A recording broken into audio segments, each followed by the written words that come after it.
Hello guys! Aniyan ako. Ang akong gisaad kaninyo ang awkward moments. Mao na ni ang unang istorya nga ako ang isalaysay sa inyo ha. Awkward moment 1. Sakay ko sa isa ka bus. Layo ako ang paduan. Mga 8 ka oras ang akong biyahe.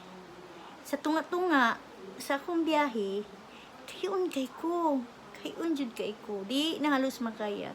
Unya layo pa ka terminal, ako ang hunungan sa bus para dito makaihi ta kana may mga kwan dito, mga CR.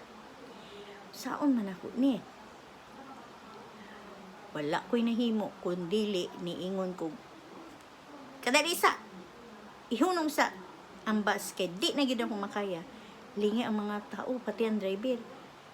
Pati man akong singgit, ako ay yung kuan nga hunungon. Pag naog na ko, sus kay pag naog na ko, wala man gyud intay maihian ako nga naitabon.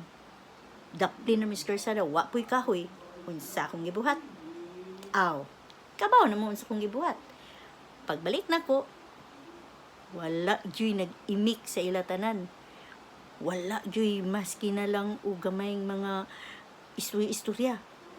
Kaya nga akong gibuhat, nangihi ko dapin sa karsada, gitabunan ako akong mga mata sa ang mga kamot, og nangihi, pagkahuman, wa man ko'y nakita, kay ginanabon mo sa mata, sila'y na'y nakitaan. Di ba? Okay ra, ang importante, nakaihi ko.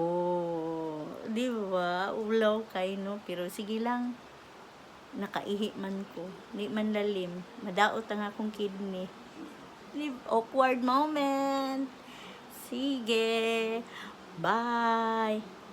Amping ha.